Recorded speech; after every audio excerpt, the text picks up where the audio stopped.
Debbie. I watch riba. Sika. Yeah. When you also can't have my dream. What's it, Debbie? Oh, the dear Bana Sika. And Minkayo. What's it? Minkayo. Okay, son of a dear Bana Sika, why I don't come myself here. Minkayo. It is me patray now. So it is maybe I knew I want to come. It is I doubt. Okay. Sika. And I know dear. Yeah, where? O say. Are you the idea no share Sikanti or the good bet to Sosa? And I share Sika I had it. Are the good bet Sosa? O say. Loto ka ho. Esa. Sikanti erade Sika man dem. As Sikanti say as for no share them bet no mo timi pay me. And the first nigga o go loto kios as the wujira ho bi betwa for you. I say who them. I'll fall for there's I'm what's that? Yeah, I'm more. And which channel is it? Minimaders bebra. Oh, Amucha, erade Sika be me akoba bi o. I'm makai ba ko loto no. O say dey. Za. Dey 22 ebebo. O dey. And I make that be match your bet too sure. 22. Ah, na number ba kutu me bo mienu sa. Men ka ho bi. And I say nti e bia 222 ana. Ah eh. Level ground what you say. Be onyane bo be bo me patch say yetimi bo number ba kutu. Ah 22 ebebo a special number. Dey. Ah be no kre. Ojim mo dey mo neje di o. Ya me ne ya kasa o. She. O say hey, are you asking me say mo adwuma o. I'm not going to go. Mate, asempa, me da senior kwanya wodi ama me. Ma me nche wati efu nyina na wa hwe for Facebook. Amo hwe pa. Ayi wadi ato so. Momra me hwe. O say, o muntie dia me ka. Amo me hwe o na de. Aha. Ayi wadi ato. Momra me hwe. Me de wo hyase wo Ghanaian Times da bokrata mu. Na sa wo hyase ya, o say we can't pay. When they can say no. Yentua. Aye, you're some Dubik Mahama. One na ye ECG boss. Amuzi omuntumi ntua. Won say PUS be ka say do mama Ghana fo bi ma kwa ho yehia mu. No mo atwa so mo che compensation. Eno mo de se bia obi won ma wotua 100 Ghana na so obi to 150 ni ade a. Sika wo so mo de masa di pa ne sem pata sika. Na no na ECG panyi che se de PUS e ka ro mo ka so mo de be ye adwuma enye yie. Omuntumi entua no sa. Ne mo mu no. And she said, one more be no case by case. Ebia ekoba asa no. Said na eja menya be ma ba koka kofi kan. Ebia won kate nkwan eseye. ECG ya behia ABCD amwamenti bejimade. Obi sume ya batan krompa me makwada nufu. Amato na ma hye fridge mu. Enam ni nyina asai. Enti no sa na bia me fridge. Aye wei enti depending on wo wasem a wo de beba na sa o case a wo de beba no. Eno mo begina so na ma hye ho akwan dia ma wo ba sa wo de to say a flat rate say e bia wenyi sika se ya eno no omuntumi enye ne sa so mo hye so woni PLC for betena se na omunyo madi nkobo no mahunu ba bia mu free ba na jo munyina chom ho ase na omahunu se de nkita odie no ebeko eno ho asem e wo Ghanaian Times katafa to so edunum na asempa me de wo begina katafa to so miensa na me de wa wie e wo Ghanaian Times mu na aguna suadro magistrate court na hye abamu a wanya free share duonu nan ohu na ye frɛ no apia ode Samuel apia amane ne kyerɛ wakokum opanyi kwaku opon Abdullahi wono nya free share no aduoso ɛwɔ aguna abodrom ye no free mantemu na opanyi kwaku opon Abdullahi wono no ye kwaku okuani na sem ne nyina kyerɛ sɛ papa yi ababia na sase da wodoso wo yeso adwuma sɛ wodoso koko no ewono ma so na Samuel apia no so papa de nti so mo bohye na same no apia no na ye ne papa asase no so o hyeso omo odi bi ede mom ono na ehye ne papa asase no so e ka se hwesofo ede ma ne papa manya the right word no na akwakro ya abamo ya kokunu no kyese wote ne koko ebo ya kyese wo hatamu ni ade nyina wo koye no wo hunu ba bia koko no afa e wa fom honom na before then into one abranti apia nya kasakasa kakra na papa yi baba wa so honom na ne papa frɛ no Ese omomode na wo bresa say the we a boy no tata no eye hu no wonim the boy ni betimi aye wo se ne papa no friend 21st September 22nd September na obi friend na wo mo area ho ka say wo papa yira ye hu no wo mo hwehwe nto se ba na sa pa no so kwa akrampo no na kromofo ni bi so suspect apia no sanso ne papa nya kasa ne ade na ne dimi na ne suru ne ba bi ofam no enye enti na kromofo ni bi kra de kan akye no e na kwakoma police for dada wo mo hwehwe mu an se apia aku papa yi e na wode na kwato dua se na wasesa entabo de agu no so e wo ho enti wono a police for nsa ka no no a ejetum sampa wono ne ku papa no na de enti okunu ne se papa ne de se no so no na awia ne koko na wati wona foni mu no enti eno enti de wakuno no enti court kwatena asam no so no wo mo atu asada ba to kwakwohwe police for kukum wo mo se boso yesimi ne de to so edunson wo san fa de mra na wo megina emranim na emrane ni enti wono agye to se waku papa no eno ho asam ewo Ghanaian Times katafa etoso miensa na kroma ne tese akunkuma a yebo amane no wo ho no ma so hu ya no wasre enkwatenten se emfa wo huna no mfa obusuani bia hoda sanse ne kura yetim na mdi kan ye no wo hye Ghana yetimu a Kristofo dodo ya akwa mu chichemu be sedioson na ye nyankramofo nso so be sedu mu dia beto so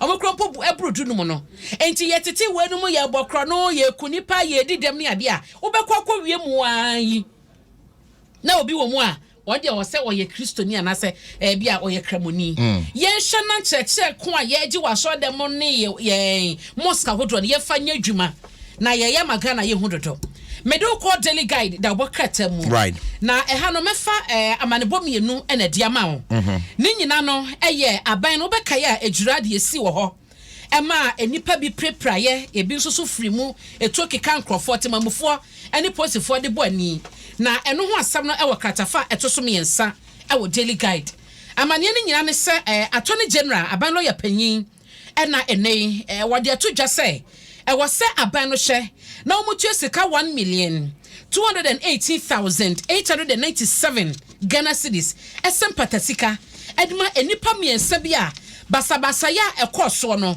wo mo ho ekaye ema ebimu edidem etokeka binom na echichemu no sei na etie wo mo kire se abaiwa ba kwa efe no we kra ye bema Louis Ayipa ono 20 years wono yesi eto na bo na yase inteno no attorney general recommend say wo mo ema no empatasika 347,953 Ghana cedis eno chi no Nazif no ho no so 30 years wono so no eto no ebo no sere wono so sika attorney general recommend say emfama no 192,245 Ghana cedis ena de otoso miensa no so ofishia dunsia aye fe no awa mesbao wono no ena mode ekoso ntini ya twa ne nan baako na eno no attorney general say 678,590 Ghana cedis ade sika wo mo fama no esempata sika enti we de akodo na wo kind of bokrata no a enkrata na receipt awodo bi ebi mo de koye anaja wo mo de ko make case akopempata sika no na ebi sisi so ne ade enti mo nyina bat de hia potene say attorney general recommendation ese empatasika enkoma safo nyina no eno ho asem eda ha na medoko katafa tutunsia si eti o man mu a police adwuma ko na ye na adwen se wo mo no wo mo ne semtwefo encommunicate semtwefo mo ne semtwefo be kasa age se wo ko Facebook na wo mo di release ba no mo da kwakoto mo Facebook ne kwa ne kofa ne kokan enti sase mo si na ye se musimu mo ye de a ene obi ahwehwe mu a waye wo di mu amane be ba be kaya weekend over the weekend mo na video bi ba ya na papa bi akofa ba na ebre yi bi pa ya wode bo ne ba kwada ho nsem beje ne ho me na krowe mu e ma post for den krata ba to Facebook eni Ghana for kasa ye say wo mo hwehwe owura na wo boss abra ne akwada ne nyina nti wo be hunu no usika 2,000 Ghana cedis ani chebi na Child Rights International for so we ka say 10,000 Ghana cedis no mo de to so enti wo a wo bu ni mo makira kwan a wo be yesu sika na ye wo de abeje ko enti ne say 12,000 Ghana cedis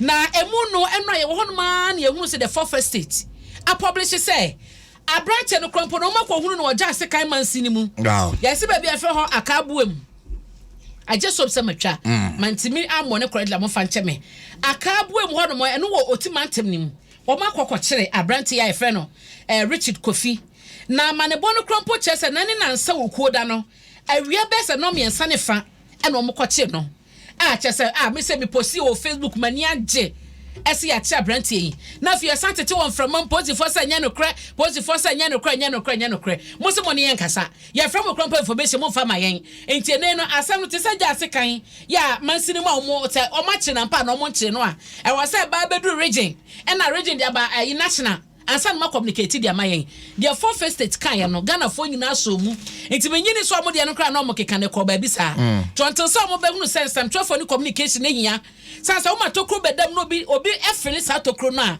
kosi se wo be yi ho anu awie wo ba bi sa tokro no be da ye no na asam no atreko ba bi bedru so anu ye ne bia na nkwa nkodru ho enti wo hwe daily guide amani o de ba ye wo chat police for be kan say enye no kre enso four first state ejina brane ese one more information omonya say one machi Richard Kofi no ene na yire na the second video by na kwara ne to omobomo obi to chatawele nyum wa chire no ana oba ni dwaba ncha be wo fufu adi da se no ya de wo twi da se no kama sem ana wo de be wo fufu adi no oba no so machi no bi according to the four first state ene nchemu e ba ye enti no kodwo no ye fa the four first state kai no e say o ma 20 positive o mo nchom kro mo kwachi om de da se pa ewo ho mate me wie yo ya wie yo ye mraso o pacho me ba me do ko we Ghanaian Times o story me na wo ha na da wo dey ma kan yo oh we have family paper serious ayo me husu ba ha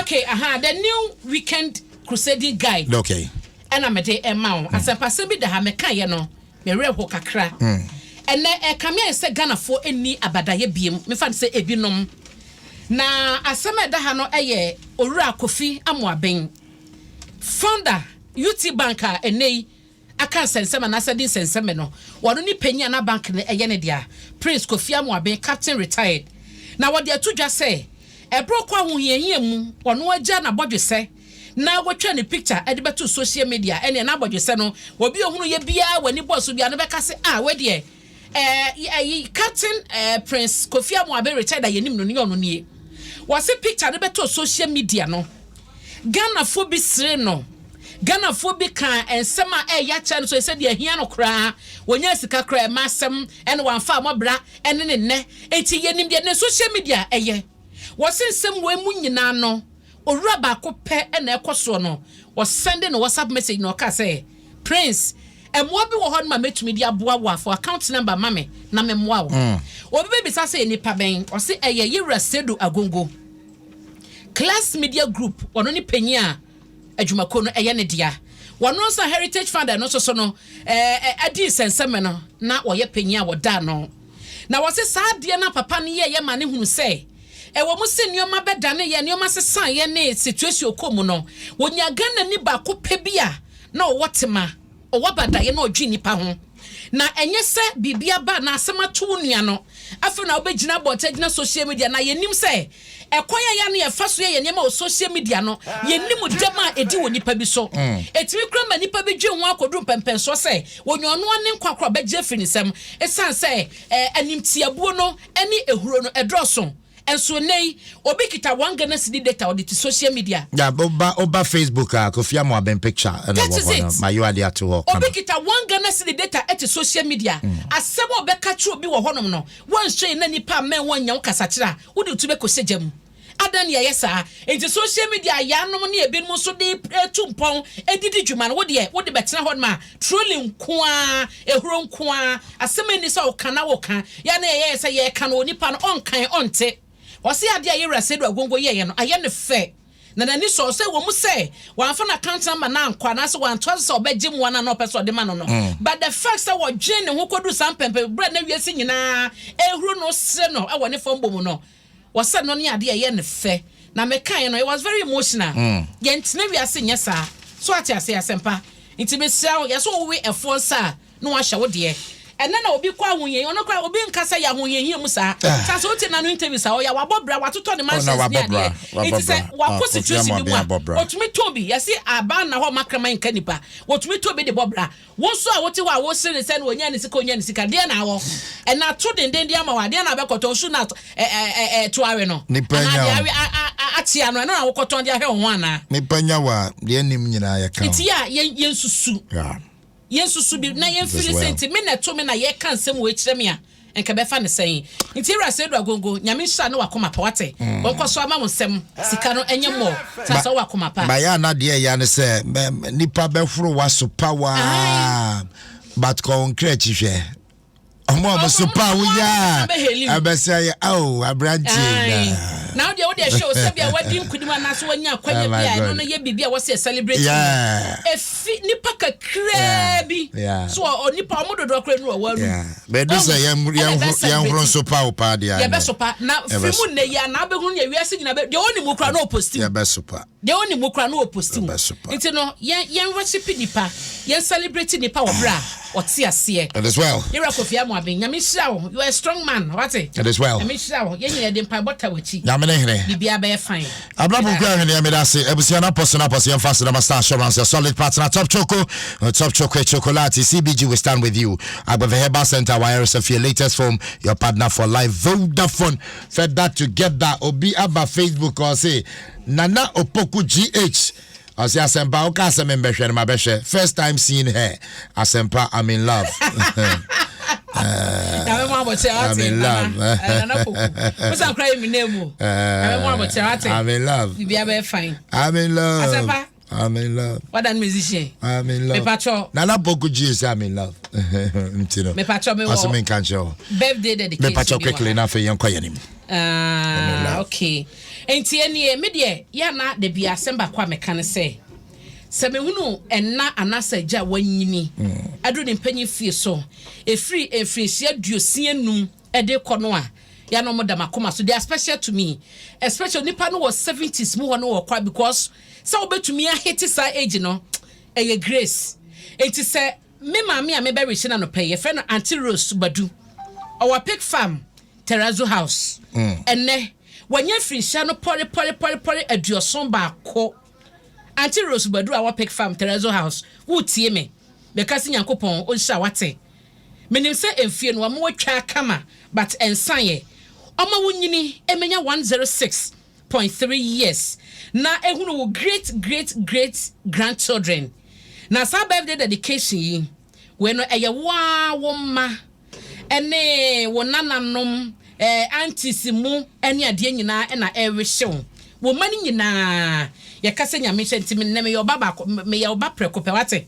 fa me se oba nyame hya Auntie Rose no nye okese wakoma so ade de opese hunu wo ma no nananom nyina kodru no oba de ma ne hunu ansa na obeto safra wato safra ye do bebre wo nyame onhya sanso na happy birthday enkoma Ivy Tete ya owo expert consults limited wasanso level 300 business students ewo AUCC African University College of Communication Meyama Mata entino Ivy Tete onyame hira wo na onye okese Kofia Sanesa me wish you happy birthday na yenso ba de nsem hira dom ne nkwatenten fama nkwatenten a apomodin wom ne de ma wo enti happy birthday to obi bia so ne we celebrate your birthday say na so the vice president Alaji Dr. Mahmoud Bawumia excellence the vice president na woda enti I wish you nyina happy birthday onyame onhira mo na onyamo kese o ma mo hunumu ninim de mroso ya mo de bedrum asomo my Ghana